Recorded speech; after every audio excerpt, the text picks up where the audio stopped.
Hello दोस्तों, आप सभी दोस्तों का स्वागत है बिहार तक न्यूज़ चैनल में।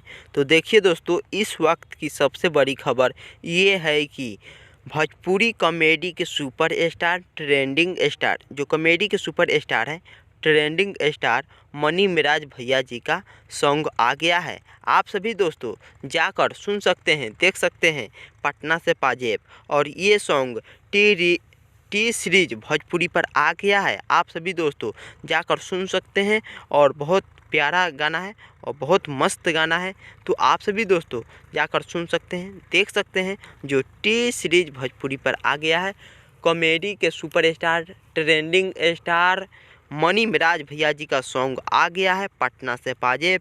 तो जाइए सुनिए और कमेंट में बताइए कि पटना से पाजेब सॉन्ग कैसा लगा। टी सीरीज भोजपुरी पर आ गया है और जाइए दोस्तों और सुनिए और कमेंट में बताइएगा कि वीडियो कैसा लगा। चलिए दोस्तों।